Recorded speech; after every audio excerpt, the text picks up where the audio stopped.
Soy Romina De Luca y esto es Saquen una hoja, hoy, Acuña, el nazi ajeno y el adoctrinamiento de todos. Gustavo, oyentes, bueno, el conductor anticipó el tema que se imponía el día de hoy, que son las declaraciones de Soledad Acuña, ministra de Educación de la ciudad de Buenos Aires. Obviamente sus dichos impactaron a nivel nacional. Por si alguien se lo perdió y no sabe de qué hablamos, la semana pasada en una charla con Fernando Iglesias, la ministra acusó a los docentes de ser gente pobre, esos son los que aspirarían a ser docentes, de fracasados porque, a decir de la ministra, si tuvieran éxito no elegirían la docencia como una tercera o cuarta opción, y centralmente de estar ideologizados y de adoctrinar a nuestros niños. Política más docentes hoy con escaso capital cultural, es decir, la ministra identifica que los docentes fueron obreritos en su infancia y entonces son brutos y que obviamente con salarios que cubren la mitad de canasta de la pobreza son y serán pobres. Esas dos condiciones explicarían los problemas educativos actuales en el razonamiento de Acuña. Obviamente, sus dichos generaron, y con razón, un amplio repudio que se estructuró bajo la consigna fuera Acuña. Antes de entender por qué efectivamente quien hace gala de un macartismo tal, quien no tiene pudor en expresar a viva voz la más profunda discriminación y para peor desconoce el funcionamiento real del sistema educativo, obviamente no puede conducirlo, porque quien así piensa y razona no puede ser la representante de la comunidad educativa toda. Pero decía, antes de entender esto, hay que aclarar que no estamos ante un exabrupto. Casi una semana después de estas primeras palabras, Acuña le dirigió una carta a la comunidad educativa toda, ratificando el espíritu de sus dichos de forma más cuidada. Ahora, en lugar de los docentes adoctrinan, pasó a decir algunos dirigentes gremiales adoctrinan. De son fracasados sin capital cultural agregó los datos y estableció que el 52% de los estudiantes de profesorado para docentes tienen trayectorias educativas previas y casi 1 de cada 2 estudiantes trabaja. Ahora, lo que no dice la ministra es que trabajan porque si no, no reproducen físicamente su vida. Trabajan porque deben hacerlo. Bueno, ahora que todos estamos en contexto, corresponde que analicemos, por un lado, el sentir pensante de la ministra y luego el espejo en el que deberían mirarse quienes salieron a pedir su cabeza.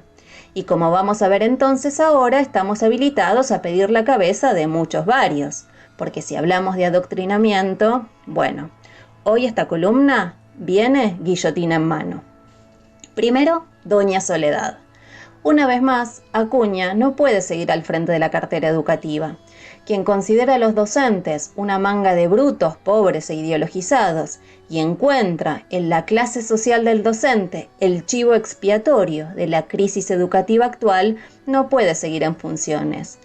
Porque hay una condena a la clase social obrera que se supone no puede adquirir un capital cultural intelectual. Si no pensara eso, no encontraría ahí un problema. Hilvana, clase obrera, con política, con adoctrinamiento y además llama a denunciarlo en el 0800 Sole, a los padres que hoy están junto a los docentes sosteniendo el proceso educativo. Ahora nos vamos a ocupar de la política, pero veamos algo sobre la pobreza.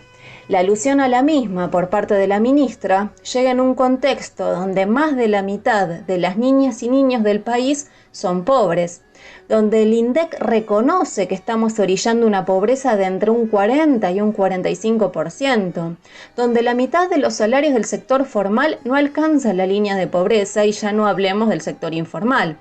O sea, ¿de dónde piensa que brotan los docentes? ¿De un repollo? Esos van a ser docentes los que precisamente van a tener que trabajar para subsistir. A esos que quieren estudiar y que trabajan, ¿qué les ofrece el Estado? Y acá entran todos en la misma bolsa, una beca que con suerte le cubre o los apuntes o el transporte, ¿no? Y por otro lado, los déficits del sistema educativo, esto de las trayectorias educativas previas, tienen que ver con las políticas educativas que ella y sus contrapartes en todas las provincias del país implementan. promoción automática, contenidos mínimos, currículum agrupado en áreas, descentralización, metas y objetivos adaptados para cada alumno y una larga lista de etcétera. Ya ni hablemos de la pandemia. ¿No pueden garantizar una computadora más internet gratuita y nos vienen a hablar de la crisis educativa? Por favor. Por otro lado, la política. Acá nos vamos a ocupar de la Sole y de sus opositores. Lo cierto es que Acuña desconoce cómo ingresa la política en el aula porque sencillamente no tiene ni idea de cómo funciona una escuela. La política forma parte de la vida real de nuestros alumnos. Son ellos quienes preguntan, piden explicaciones, buscan conocer y entender el mundo en el que viven.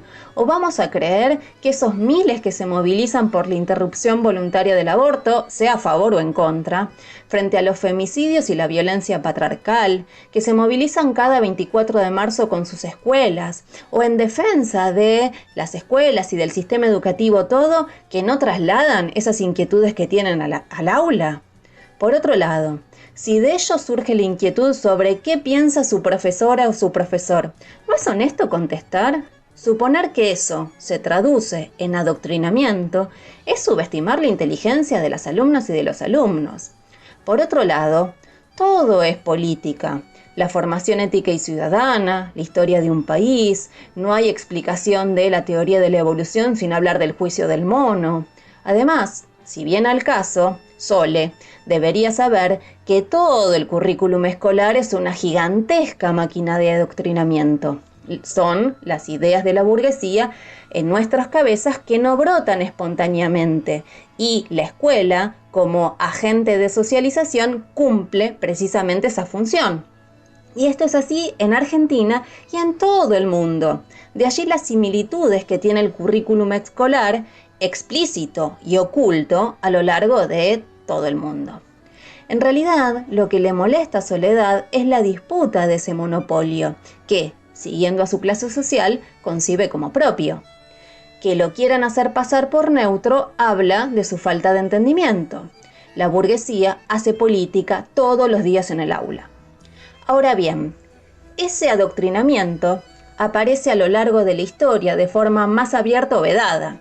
Y lo cierto es que los que salieron a pedir la cabeza de Acuña, a abrazar a los docentes, a decir que eran orgullosos docentes, son los mismos que se encargaron de insultarlos y hambrearlos duro y parejo durante décadas.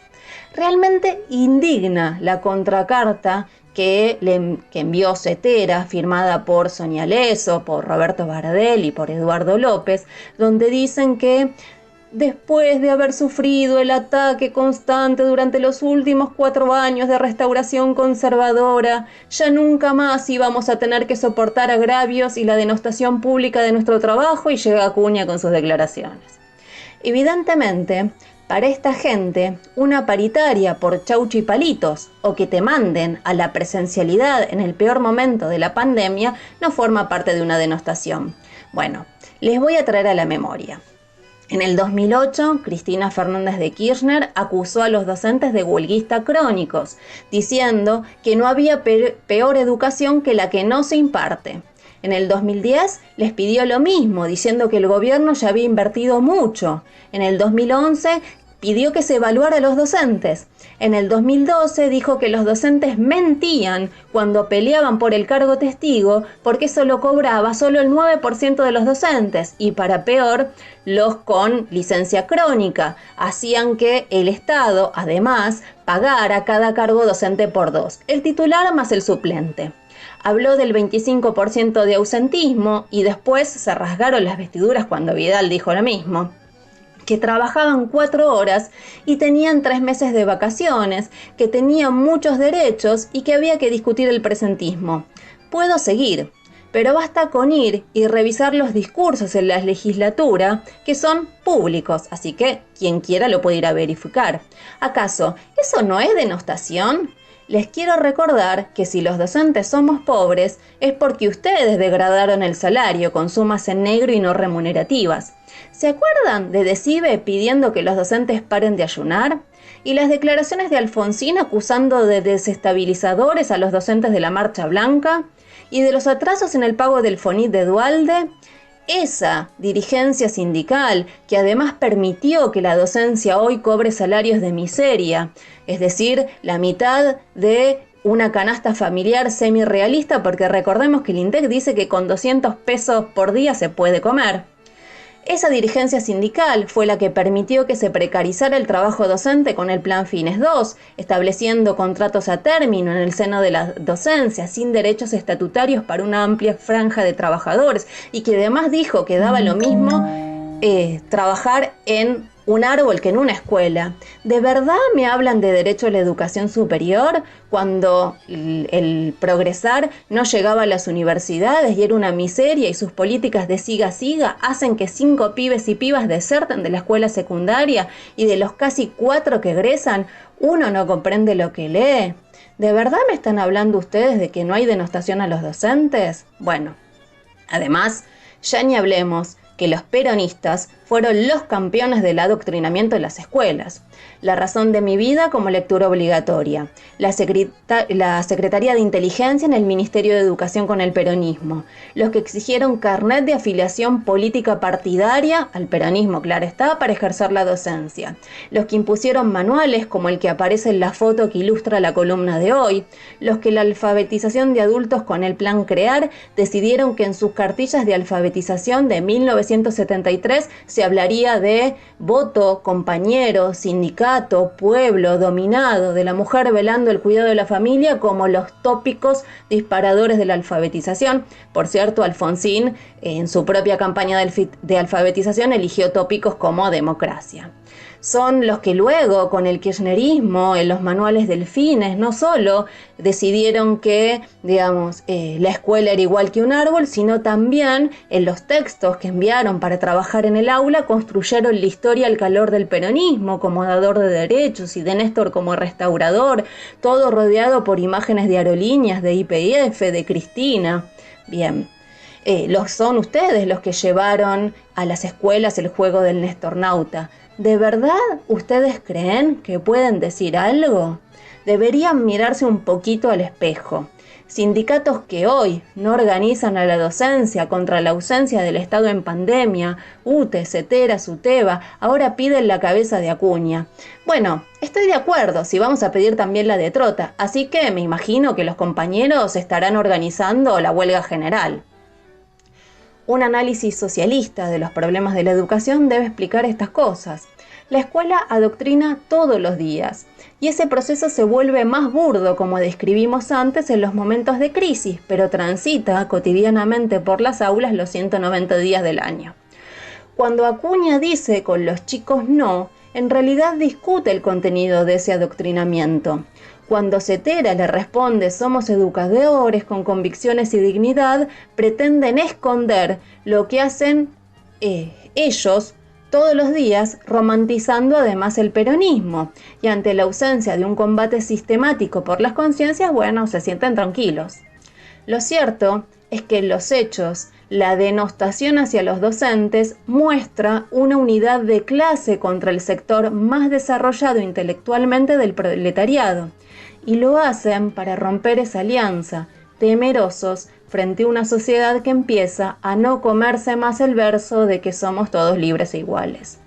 Y son esas preocupaciones las que ingresan a las aulas para correr el telón de la ideología construida. Ojalá encuentren un docente que abra la puerta para pensar en cambiar. Amigos, sigan escuchando la radio Vivido Equivocada, que lo demás es silencio.